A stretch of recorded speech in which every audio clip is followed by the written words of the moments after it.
Yeah. Aujourd'hui, nous allons parler du signe Oliosa. Lorsque vous êtes incarné par le signe Oliosa, c'est un bon signe.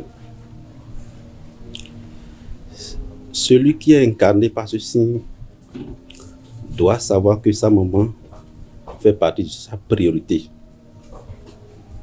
Lorsque vous avez le signe Oliosa, votre mère est sacrée. Nous le savons, lorsqu'on parle de sa maman, il ne faut pas négliger ses parents. Mais principalement ce signe met un accent particulier sur sa mère, sa maman.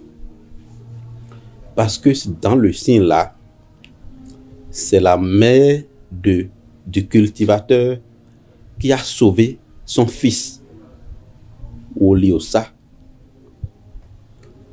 Lorsque nous allons rentrer dans les détails, ça va être long. Donc, celui qui a pour signe Oliosa doit inscrire sa mère sur la liste de ses premières priorités. Celui qui est incarné par le signe Oliosa doit éviter la consommation de lingots, c'est-à-dire de femelles de bélier, c'est-à-dire la brebis. Celui qui est incarné par le signe Oliosa doit savoir qu'il sera menacé, sévèrement menacé par la sorcellerie. Parce que c'est un signe de la sorcellerie.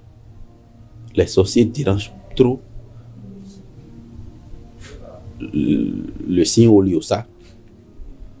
Donc, il faut se préparer en conséquence pour surmonter les affres de la sorcellerie. Si vous êtes de ce signe, si vous ne savez pas faire, les sorciers vont bouffer vos enfants, ils vont tuer vos enfants, à défaut de vous tuer, soit vous envoûter, soit mettre la malédiction dans votre vie, bouleverser vos plans de vie, vous détruire physiquement ou spirituellement, faire tout ce qu'ils peuvent faire pour vous nuire. Donc, ce même signe préconise des rituels qu'il faut faire pour ne pas être victime de ces attaques spirituelles venant de la sorcellerie.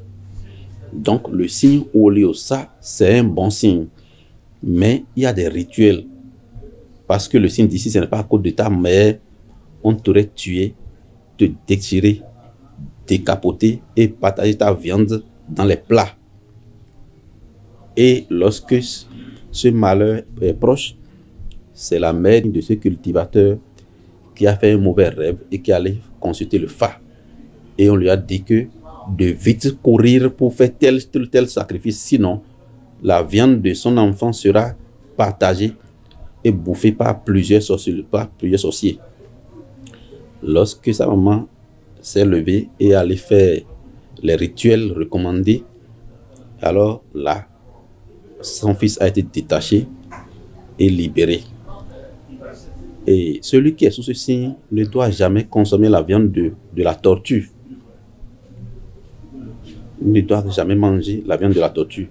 Et nous prenons la tortue pour le faire une amulette ou bien un sacrifice là, pour que rien de malheur ne lui arrive sur le parcours, sur le parchemin de sa vie. Donc, le signe Oliosa, c'est un bon signe. Et aussi, il faut constater que celui qui a ce signe, il y a des rituels qu'on lui fait pour qu'il puisse se réaliser dans la vie. Sinon, dans le jargon, on nous dit « nous amano takonou ». C'est-à-dire, tu cours, tu t'échines, tu fais tout, mais tu n'avances pas. Quand vous entamez quelque chose, il faut que ça aille jusqu'au bout. Mais dans ce signe, on constate que l'élément qui est incarné par ce signe commence les choses, mais la finition, souvent, leur est difficile. Je prends un exemple.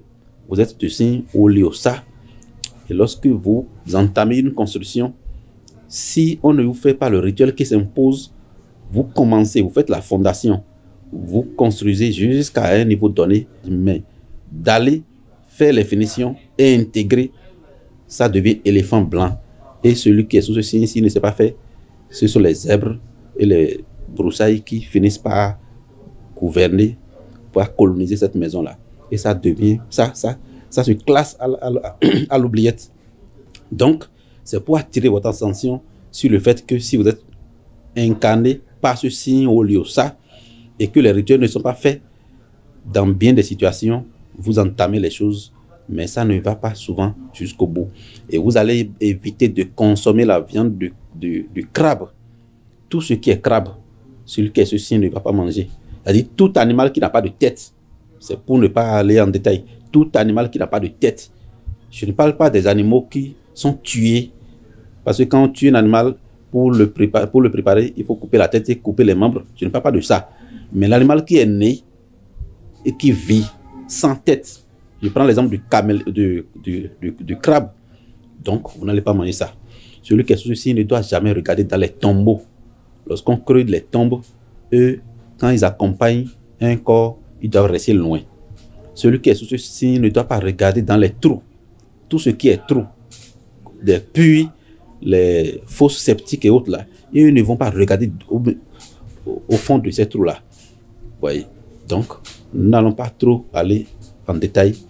On met ça là pour que ceux qui sont sous ce signe et qui ne comprennent pas la langue, notre langue, le mahi du Bénin, alors là, on puisse les aider à avoir le minimum d'explications dans la langue française que eux ils comprennent. Donc, nous profitons de cette télévision pour bénir et saluer tous ceux qui nous suivent des États-Unis, du Canada, du monde entier, du Togo, du Nigeria et en l'occurrence les Béninois qui aiment nous suivre.